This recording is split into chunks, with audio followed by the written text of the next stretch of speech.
Right, you're with Julian on the Brown Note and a review of the final episode of The Last of Us, episode 9. We'll have lots of spoilers, so if you haven't seen it, turn off. So, and also an overview of the whole series, and I'll probably stitch together all of the reviews and put them as one thing on YouTube.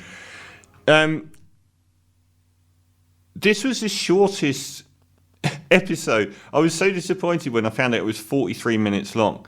It was the shortest episode of the whole series. And there's one complaint that keeps coming up, which is that it feels rushed. It feels the narrative is rushed a lot on this show.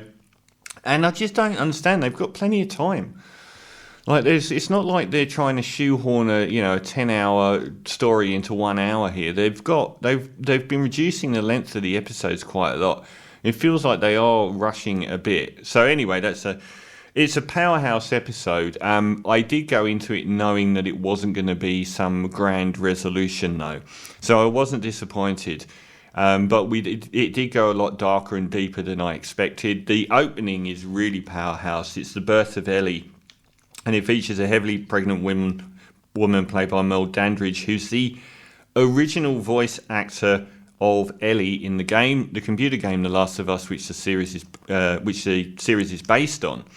And the previous episode, which was stunning, featured the original Joel. He ended up with a machete in his neck. But in the series, they're played by Pedro Pascal and Bella Ramsey, undoubtedly the hottest couple in world television at the moment. It opens with this really dark sequence of the pregnant woman giving birth whilst being attacked by one of the infected zombies. And from that we learn how Ellie, who's being transported across America by Joel because she's immune, we then understand how she got her immunity. There was a big spectre in the room here. So Joel has to transfer her across to a medical facility, I think in Boston, or across America to get there, where the Fireflies, the resistance group that we met at the start, have a high-quality surgeon who can extract this immunity and make it into a vaccine for all humankind. And that's the thing in the back of your head the whole time is what's going to happen to Ellie. And it certainly was that. So we go from this really sort of violent, barbaric opening into a more meditative middle 20 minutes. And it's only a 40-minute episode, which is dominated by a couple of things. And one of those, and it's great acting from Bella Ramsey and Pedro Pascal. So Bella Ramsey is incredibly painfully withdrawn, not her normal self at all. And the impact of what's happened throughout the series, and particularly the fact that she was nearly raped and murdered by a pedophile in the previous episode, who she murdered then herself, as well as his henchmen, and the darkness surrounding everything that had happened to her, had obviously had an impact. And it's really beautifully played with Pedro Pascal trying to occupy all of the moments of silence with words, just how you would do if you're sitting with someone really close to you there and you can just feel this incredible black cloud. Great performance by Bella Ramsey as this really sort of disjointed persona. And also by Pedro Pascal, who actually tells her, basically, I had given up on the will to live, and I did try and take my own life after my daughter was killed 20 years ago at the start of this infected outbreak.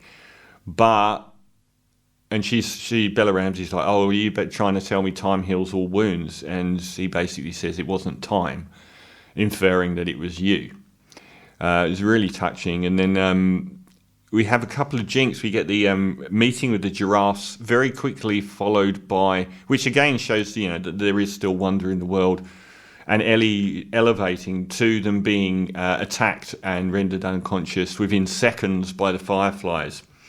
And then we get to the end game that we knew was coming, which was Joel wakes up and is surrounded by the Fireflies with armed weapons on him, and they're like, well, you're our friend, you've done us a great honour. And how did you get Ellie across America? It was so dangerous. And he's like, well, where is she? And then it comes, she's being prepped for surgery. She's being drugged. She doesn't know what's going on. And Joel very quickly realizes that she will be killed by the extraction of this vaccine. And then what follows is another of the elephants in the room, which is in the game. Joel was shown to be this very morally complex person, not a hero often, but so much as a complete murdering psychopath, which has been touched on in the background, but like Joel has done this in the past. But then we get this full-on gun battle. Some of it's a bit incredulous, like him being able to take out so many people, and also that the Fireflies and the leader of the Fireflies would actually let him be escorted away. They know what he's capable of, and they knew what he felt for Ellie. So it was a little bit strange, but what I loved about it is I love really big moral questions, and the really big moral question that it threw up, which has hung over the whole series, is: would you sacrifice the person you love the most in the world to save the rest of the world that you don't know? And ironically, that was the premise of the film, the M. Night Shyamalan film, A Knock at the Cabin, was the same premise. Would you sacrifice the one person that you love more than anyone to save everyone else? And it's a very interesting, it's like it falls into the notion of we never leave anyone behind, sort of Captain America. We don't trade lives, sort of. Do you or don't you? Do you Doctor Strange it and trade lives, or do you Captain America it and don't trade lives? It's a really interesting conundrum. His behaviour then is so barbarically murderous that it kind of drew a line in his relationship. And for some reason, even though he went on a kill crazy rampage, Bella Ramsey knows something's not right. He tells her they couldn't find a vaccine, so they've let them go. And she knows that's not true. But she asks him to swear that it is true, and he does. And for some reason, that lie felt like a bigger endgame than what he'd just done. I did know in advance that this would be a setup for the coming seasons. And they're obviously going to try and put off the one other big elephant in the room as long as possible, because they want to keep this pair going. But it felt like there was an end game was set in motion on the end of Joel and Ellie's relationship by that lie.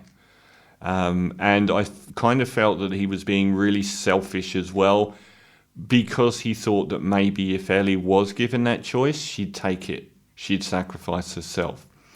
So I thought it was a very strong episode. It was rushed. It didn't need to be. They had so much time, but I'd give it an 8.5 out of 10. I would give the whole series an 8.5 out of 10. I gave it that review when I did a roundup of the first 6 episodes. I think the previous week's episode was probably stronger overall, but it did answer a lot of questions. The cinematography was beautiful. That was really stunning, and it was really well edited and shot as well. Overall, the only quibbles I've got is occasional incredulity in what happens, such as Joel waking up and taking on 3 guys last week after being in a coma, and the lack of the infected. I'm not sure that is too much of a big deal. Except they've done it so little. I wouldn't have liked it if they'd have had zombies running around every week, and they've barely featured. Even though they're the primary antagonists, they've barely featured, and the inhumanity of man has featured much more. And the focus on the relationship between Joel and Ellie was pushed to the front, and it's been incredible. They're obviously going to both be awarded for every TV acting award, and probably episode 3 for Nick Osterman as well. That will probably win awards, that episode. And the things I like about it a lot is it took a lot of chances, and I wonder whether it isn't a TV series but a film. I gave a 10 out of 10 review to Twin Peaks: The Return and claimed that it wasn't a TV series, it was a movie, an 18-hour movie, a new paradigm for movies.